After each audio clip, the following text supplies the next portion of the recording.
Lieutenant General Bipin Rawat superseded Lieutenant General Praveen Bakshi, Eastern Army Commander, and Lieutenant General P.M. Hariz, Southern Army Commander. There have been only a few exceptions, like when Indira Gandhi superseded Lt Gen S K Sinha to appoint General A S Vaidya as Army Chief in 1983. Lt General Rawat is currently the Vice Chief of Army Staff, a position he is holding since the 1st of September 2016 at a time when Kashmir was on boil owing to Burhan Wani encounter. He has wide experience in counterinsurgency operations in J&K and Northeast India. He was commissioned in the 5th Battalion of 11 Gorkha Rifles Regiment and has also served in UN peacekeeping operations in Congo. General Rawat was Sword of Honor in IMA. He topped the IC list of December 1978 at Indian Military Academy. Chief of Army Staff Designate Lieutenant General Bipin Rawat will take over as 27th Chief of Army Staff on the 1st of January. Lieutenant General Bipin Rawat, AFSM, ESM, SM, VSM is son of Lieutenant General L S Rawat and belongs to the famous 5th Battalion of 11th Gorkha Rifles. He is new Chief of Army Staff of Indian Army. On commissioning from the Indian Military Academy, Dehradun, where he was awarded the Sword of Honor, he joined the battalion in January 1979 at Mizoram, in India. He commanded the battalion in field area. During his tenure, the battalion was adjudged as the best battalion in NEFA. He also commanded a brigade in counterinsurgency area and another one in United Nations peacekeeping mission in Congo. Lieutenant General Bipin Rawat, born in Puri Garhwal, Uttarakhand. While commanding a multinational brigade in a Chapter 7 mission in the Democratic Republic of Congo, Monarch has had a truly outstanding tour.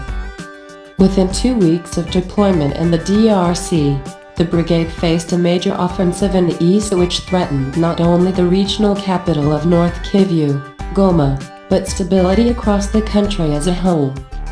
The situation demanded a rapid response, and North Kivu Brigade was reinforced, where it was responsible for over 7,000 men and women, representing nearly half of the total MONUC force. While simultaneously engaged in offensive kinetic operations against the CNDP and other armed groups, Brigadier Rawat, now Lieutenant General, carried out tactical support to the Congolese Army, FARC, sensitization programs with the local population, and detailed coordination to ensure that all were informed about the situation and worked together in prosecuting operations whilst trying to protect the vulnerable population. This hectic period of operational tempo lasted a full 4 months, and during this time Brigadier, now Lieutenant General Rawat, his headquarters and his international brigade, were tested to the full, across the operational spectrum. His personal leadership, courage and experience were pivotal to the success that the brigade achieved. Goma never fell. The East stabilized and the main armed group was motivated to the negotiating table and had since been integrated into the FARC.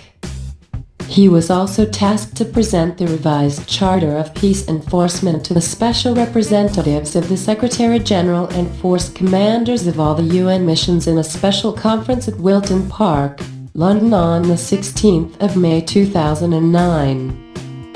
For his truly exceptional performance within MONUC, the officer was awarded the Force Commander's Commendation. Academically inclined, he has authored numerous articles on national security and leadership, which have been published in various journals and publications. He has successfully completed MPhil in Defense and Management Studies from Devi University, Indore, and Strategic and Defense Studies from Madras University. He has a diploma in management and another diploma in computer studies. Lieutenant General Bipin Rawat has also completed his research on military media strategic studies and was awarded Doctorate of Philosophy, Ph.D. from Chaudhary Charan Singh University, Meerut.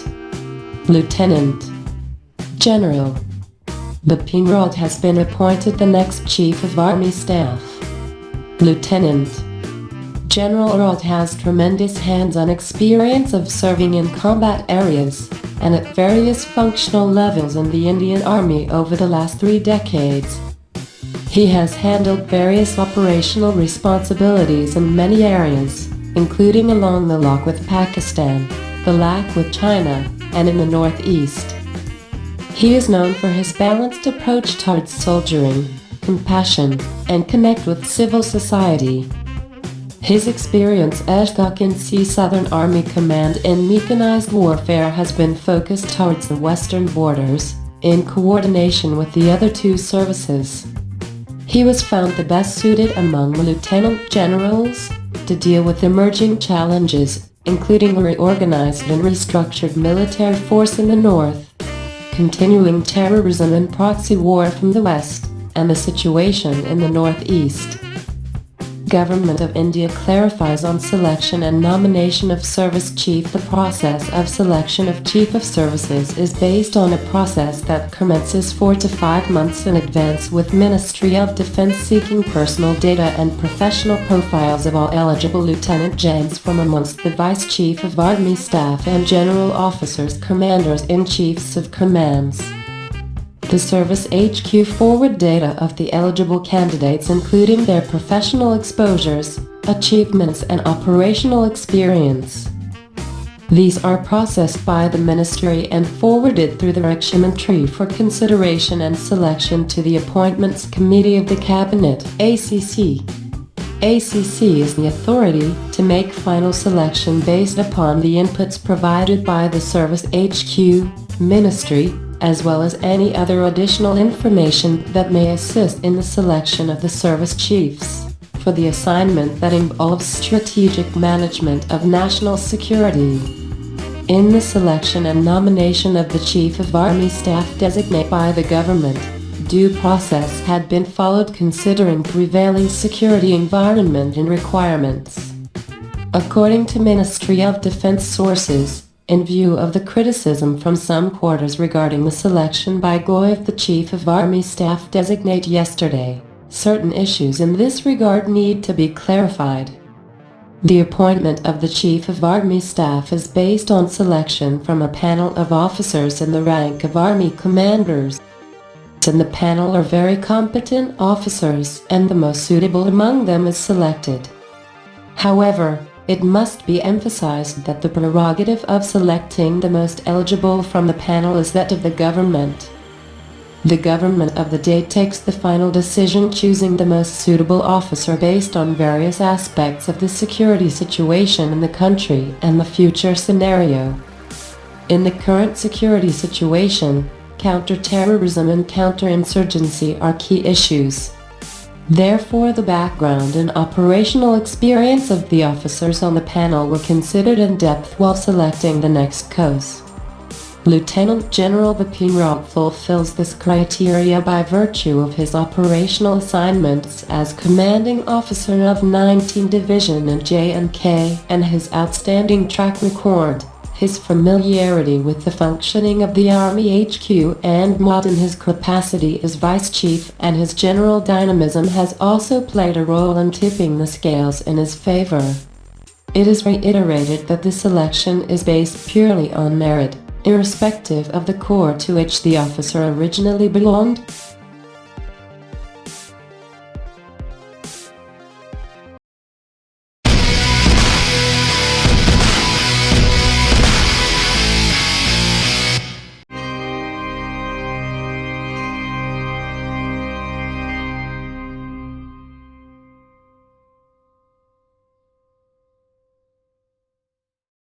Suspense is rife as who will be knifed out of the 3 names Defense Ministry is said to have sent for the consideration of Appointments Committee of the Cabinet for the appointment of India's next Army Chief.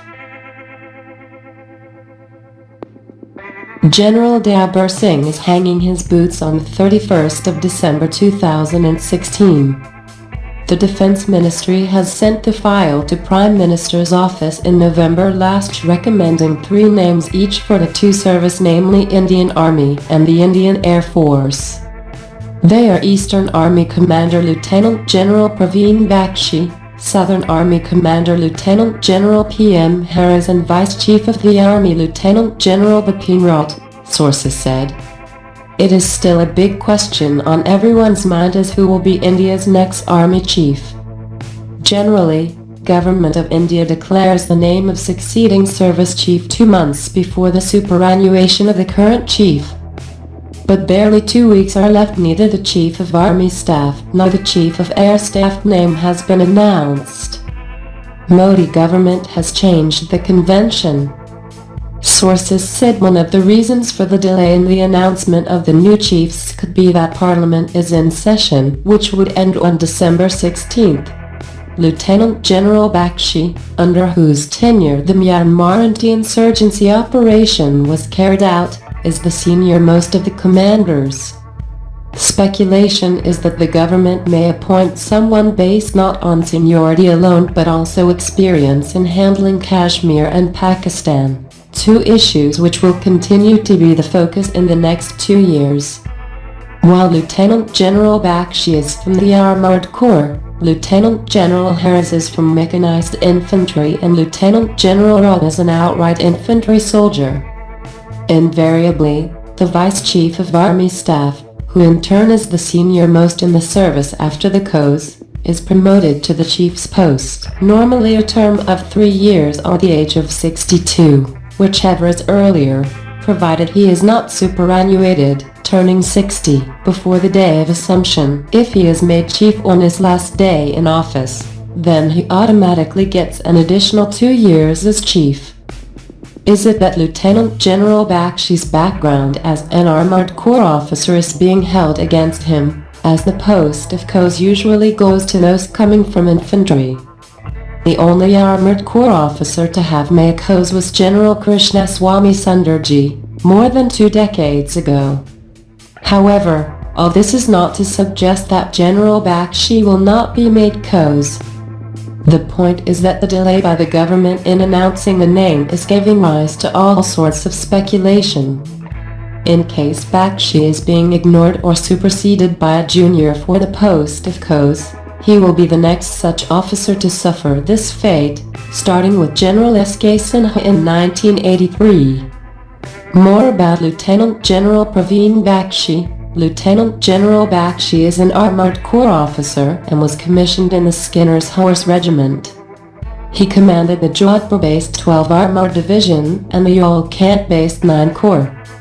He was the Chief of Staff of the Udhampur-based Northern Command, which handles the borders with both Pakistan and China. Considered to be an upright officer, he was given the command of the Kolkata-based Eastern Command, which looks after the entire eastern frontier with China, Myanmar and Bangladesh. More about Lt General Bipin Rawat. Vice Chief of Army Staff Lt General Bipin Rawat has wide experience in counterinsurgency operations in Jammu and Kashmir and Northeast. He was commissioned in the 5th Battalion of the 11 Gorkha Rifles Regiment and has even served in United Nations peacekeeping operations in Congo. He was appointed as the Vice Chief of Army Staff when Kashmir Valley was boiling over the killing of terrorist Burhan Wani and there were daily instances of stone pelting there. More about Lt General PM Hariz. Lt General PM Hariz is a mechanized infantry officer and is currently heading the Pune-based Southern Command. The officer had been posted in Gujarat and commanded a formation there as a Major General.